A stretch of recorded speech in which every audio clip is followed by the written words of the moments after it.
Movie की शुरुआत में मारिया नाम के एक लड़की को दिखाते हैं जो इस मूवी की हीरोइन है। वो अपने पापा का अंतिम संस्कार पूरा कर रही होती है। उसके पापा एक कर्नल थे। मारिया के साथ उसकी केयर टेकर भी होती है जो बचपन से उसकी देखभाल कर रही होती है। मारिया के पापा पर भारी कर्ज का बोझ था और उसे चुकाने के लिए उन्होंने अपनी सारी जायदाद बेच दी थी। अब मारिया के पास जायदाद के नाम पर सिर्फ एक किताब होती है जो उसके पापा उसके लिए छोड़ गए थे। उस किताब का नाम है the ancient chronicles of Moonkre valley. Cut करके दिखाते हैं कि रात को मारिया अपने पापा के बारे में सोच रही होती है, तब वो उस किताब को पढ़ने लगती है। उस किताब में 100 साल पहले की एक राजकुमारी की कहानी होती है।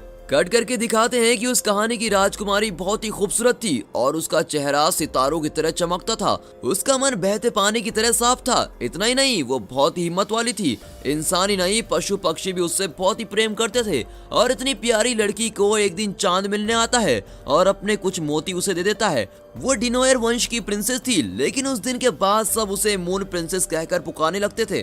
कट करके दिखाते हैं कि कहानी की प्रिंसेस को एक लड़के से प्यार हो जाता है और उन दोनों की शादी होने वाली होती है। प्रिंसेस के पिता उस शादी पर एक काला शेर तोहफे में देते हैं और उसका मंगेतर भी उसे एक व्हाइट यूनिकॉर्न गिफ्ट करता है। ये सब देखकर प्रिंसेस बहुत ही खुश होती है और वहाँ सबके सामने चांद की दी हुई मोतियों की माला निकालती है और उसे दिखाकर कहती है कि इन मोतियों की मदद से मैं पता लगा सकती हूँ कि कौन क्या सोच रहा है। इतना ही नहीं, इसे हाथ में रखकर आप जो भी दिल में सोचोगे, अच्छा या बुरा, वही होगा। इस तरह वो मोतियों के बारे में एक्सप्लेन करती है। कट करके दिखाते हैं कि मारिया वो कहानी अधूरी छोड़कर किताब बंद कर देती है। अब दिखाते हैं कि मारिया और उसकी केयर टेकर उसके पापा के पैलेस को छोड़कर मारिया के अंकल के पास जाने का फैसला करते हैं जो कि मूनक्रे नाम की वैली में रहता है। वे अपना सामान बांधकर मूनक्रे के लिए निकलते हैं। रास्ते में कुछ डाकू उन्हें रोकते हैं और मारिया को किडनैप करने की कोशिश करते हैं। उनसे बहुत मुश्किल से बचकर वे दोनों एक सेफ जगह पहुंच जाते हैं। फिर वे मूनक्रे पहुंच जाते हैं। कुछ ही दूर एक बहुत बड़ा पैलेस होता है और यही है मारिया के अंकल बेंजामिन का पैलेस। मारिया और केयर टेकर गाड़ी से उतरती हैं और तभी बेंजामिन वहां आता है। मारिया पहली बार अपने अंकल से मिल रही होती है। केयर टेकर उसे रास्ते में हुई घटना के बारे में बताती है, पर बेंजामिन उनकी बात पर ध्यान नहीं देता और दोनों को पैलेस के अंदर आने को कहता है। कट करके दिखाते हैं कि वहाँ एक बहुत ही बड़ा काला कुत्ता होता है और बहुत ही डरावना दिखता है। बेंजामिन कहता है ये बहुत ही ताकतवर है और एक ही मिनट में एक आदमी को खत्म कर सकता है। इस तरह कुत्ते का इंट्रोडक्शन करने के बाद वो केयर टेकर को उसका कमरा दिखाता है। फिर वो मारिया को दूसरा कमरा दिखाता है। मारिया को उसका अंकल अच्छा नहीं लगता, पर जब वो कमरे के अंदर जाती है तो देखती है उसका कमरा शानदार पेंटिंग से भरा होता है। इतना ही नहीं, कमरे की सीलिंग बिल्कुल रात के आसमान की तरह होती है और तारों से सजी भी होती है। वहाँ एक छोटा सा फायर प्लेस भी होता है और ये सब देखकर मारिया बहुत ही खुश हो जाती है और वहाँ मजे कर रही होती है। कट करके दिखाते हैं कि अगले दिन मारिया उसी किताब को लेकर बाहर आती है। बेंजामिन उसकी किताब छीन लेता है। फिर मारिया उससे किताब मांगती है और कहती है आप इस तरह क्यों बिहेव कर रहे हैं। बिना जवाब दिए वो किताब ले लेता है और अपनी लाइब्रेरी में रख लेता है और ये देखकर मारिया को अब उस पर गुस्सा आने लगता है। कट करके दिखाते हैं कि सब बैठकर खाना खा रहे होते हैं। तब मारिया कहती है आपने मेरे पापा की किताब मुझसे क्यों छीनी? आपका ऐसा करना मुझे बिल्कुल भी ठीक नहीं लगा। बेंजामिन उसे डांटकर चुप करा देता है। दोनों के बीच आर्गुमेंट को देखकर केयर टेकर किसी तरह उनमें सुलह करवाने की कोशिश करती है, पर बेंजामिन उससे भी बोलने नहीं देता और कहता है खाते वक्त बात करना मुझे बिल्कुल भी पसंद नहीं है, इसलिए आप भी बोलना बंद कीजिए और चुपचाप खाना खाइए। और मारिया, तुम्हारे पिता एक डरपोक आदमी था, दुनिया भर से कर्ज लिया और तुम्हें भी कर्ज में डुबोकर वो चल बसा। अपने पिता के बारे में बुरा सुनकर वो चिल्लाती है कि मेरे पिता ऐसे नहीं थे, समझे आप? उनके बारे में इस तरह आपको बोलने का कोई हक नहीं है। इस तरह उन दोनों में फिर से आर्गुमेंट होने लगती है। कट करके दिखाते हैं कि कुछ समय बाद सब कुछ जरा नॉर्मल होने लगता है और तभी बेंजामिन मारिया और केयर टेकर को अपना पैलेस दिखाता है। तब वो कहता है रास्ते में तुम्हें जिन लोगों ने अटैक किया था वे डिनोयर वंश के लोग हैं, यानी वे हमारे दुश्मन देश को बिलोंग करते हैं। वे तुम्हें भी अटैक कर सकते हैं, इसीलिए तुम पास के जंगलों की ओर कभी भी मत जाना।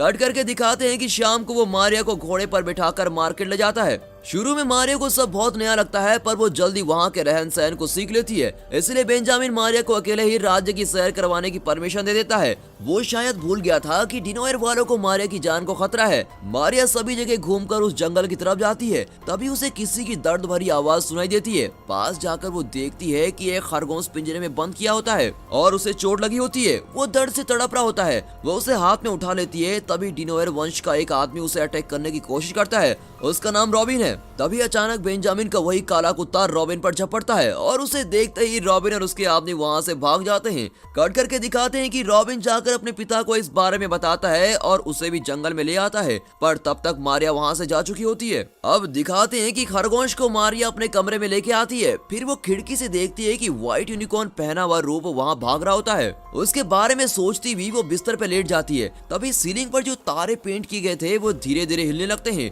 उसे अब बहुत ही अजीब लगने लगता है। कट करके दिखाते हैं कि वे अगले दिन बेंजामिन को इन घटनाओं के बारे में बता रही होती है, पर उसकी बात को टालकर वहाँ से वो चला जाता है। फिर उसका काला कुत्ता मारिया को किचन की ओर लेके जाता है। रास्ते में एक बड़ा आईना होता है जिसमें उस कुत्ते की बजाय एक बहुत बड़े काले शेर की परछाई दिखा देती है। मारिया किचन में जाती है और पैलेस के शेफ से मिलती है।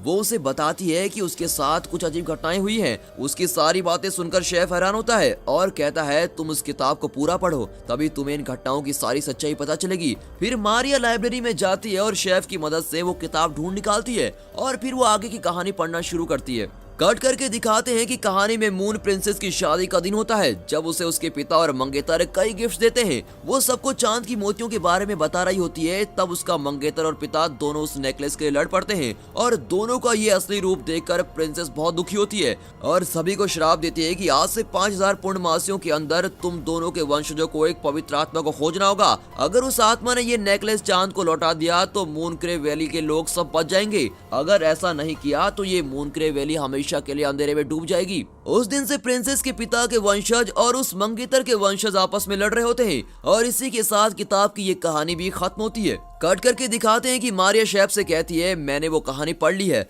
शेफ कहता है कि एक पवित्र आत्मा ही इस शाप से मूनक्रे को बचा सकती है। तुम्हें कई अजीब चीजें दिखाई पड़ रही हैं। मुझे तो लगता है कि तुम ही अगली मून प्रिंसेस हो और तुम्हें ही वो मोतियों वाला नेकलेस ढूंढना है और उसे चांद को लौटाना है। तुम ही वो पवित्र आत्मा हो जो इन दोनों वंशजों की लड़ाई को रोक सकती हो और मूनक्रे को उस प्रिंसेस के शाप से बचा सकती हो। कट करके दिखाते हैं कि मारिया अपने कमरे में शेफ की बातों के बारे में सोच रही होती है। फिर वो किताब की कहानी में दिए गए समय को लेकर कैलकुलेट करती है कि अगली पूर्णमासी ही आखिरी पूर्णमासी है। उससे पहले उसे वो नेकलेस ढूंढना होगा वरना मूनक्रे वैली का विनाश हो जाएगा। वो सोचने की कोशिश करती है पर घबराहट की वजह से उसे नींद नहीं आती। अब वो फैसला करती है कि मूनक्रे को किसी भी कीमत पर मैं बचा कर रहूंगी। सूरज की पहली किरण के साथ वो पहले से बाहर चली जाती है। कट करके दिखाते हैं कि वो पास में एक एस्टेट की ओर जाती है। उसे लगता है कि वहीं प्रॉब्लम का सलूशन होगा। वो जंगल के रास्ते जा रही होती है, तभी उसे गुफा दिखती है और वो उसके अंदर जाती है। अंदर वो वहाँ एक औरत से मिलती है जो देखने में बिल्कुल उस किताब की मून प्रिंसेस जैसी लगती है।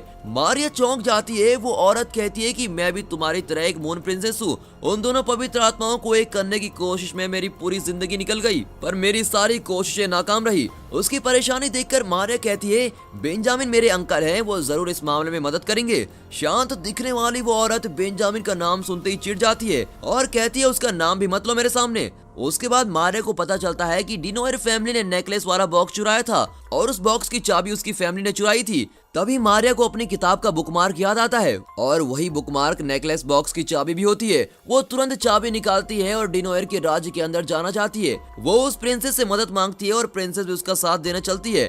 कुछ दूर पर वो रुक जाती है और मारिया को डिनोयर का किला दिखाती है और वहाँ से आगे जाने को मना करती है और वहाँ से भाग जाती है। मारिया को उसकी यह हरकत बड़ी अजीब लगती है, पर वो अपने फैसले पर अटल होती है और किले के अंदर चली जाती है।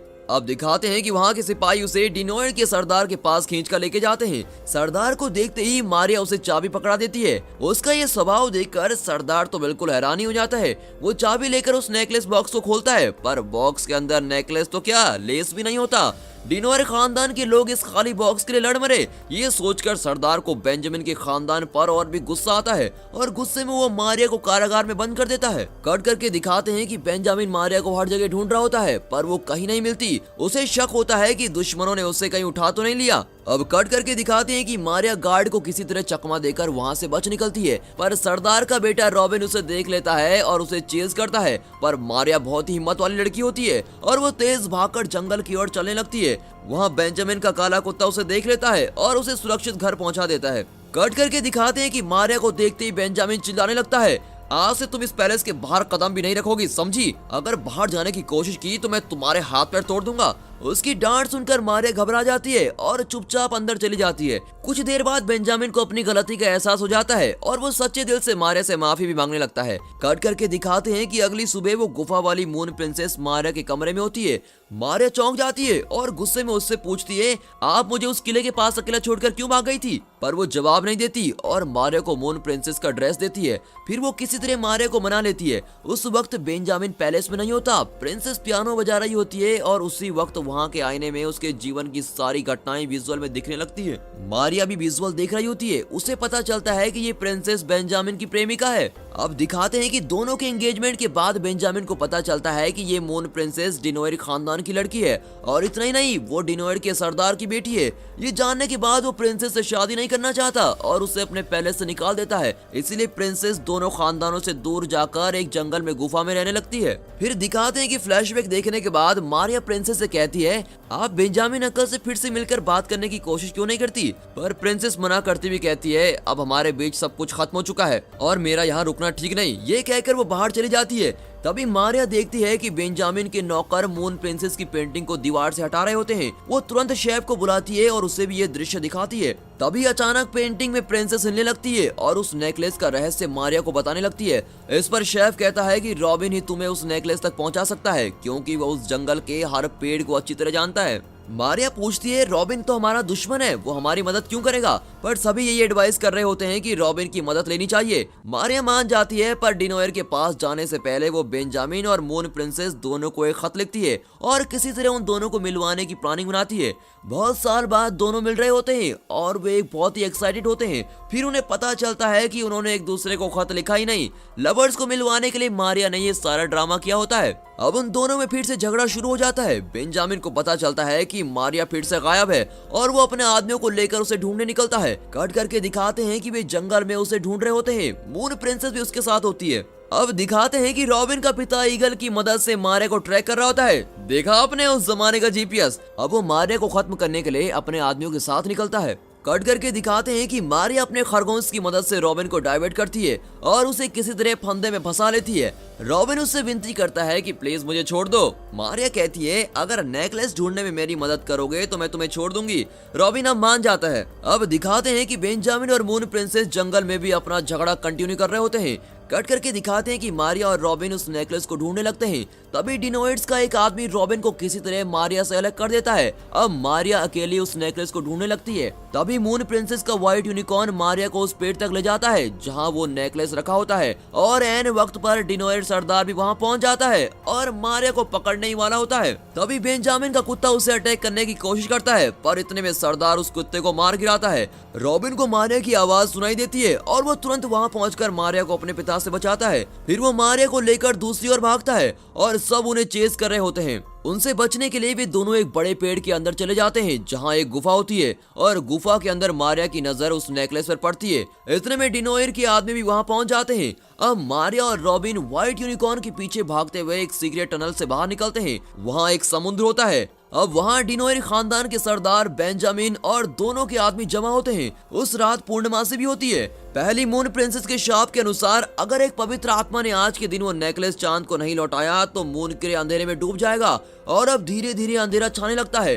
तभी सरदार मारिया से नेकलेस चुराने की कोशिश करता है, पर प्रिंसेस अपने पिता को रोकती है और समझाती है कि वो बहुत बड़ी गलती कर रहा है। मारिया भी अपने अंकल से कहती है कि आप दोनों इस लड़ाई को खत्म कीजिए और इस नेकलेस को समुद्र में डालने की परमिशन दीजिए, पर कोई उनकी बात मानने को तैयार नहीं होता। इसीलिए वो खुद ही नेकलेस समुद्र में फेंक देती है, पर समुद्र उसे स्वीकार नहीं करता और नेकलेस मारिया को लौटा देता है। फिर वो नेकलेस के मोतियों को अलग करती है और सारे मोती उसकी ड्रेस पर चिपक जाते हैं। अब मारिया सोचती है मुझे किसी तरह इन मोतियों को समुद्र को सौंपना ही पड़ेगा और खुद ही समुद्र में कूद जाती है। कट करके दिखाते हैं कि वो समुद्र की गहराइयों में पहुंचकर बेहोश हो जाती है। अब दिखाते हैं कि बाहर एक बहुत बड़ी लहर उठती है और उस लहर के बीच एक व्हाइट यूनिकॉर्न निकलता है जिसकी पीठ पर सवार होकर मारिया बाहर निकलती है। उसी वक्त बेंजामिन का कुत्ता भी शाप से मुक्त होकर एक काला शेर बन जाता है। फिर बेंजामिन और गुफा वाली मून प्रिंसेस में सुलह हो जाती है। अब इन दोनों खानदानों के बीच की दुश्मनी भी खत्म हो जाती है। मूनक्रे वैली पूरी तरह से शाप मुक्त हो जाती है और चारों तरफ रोशनी फैल जाती है।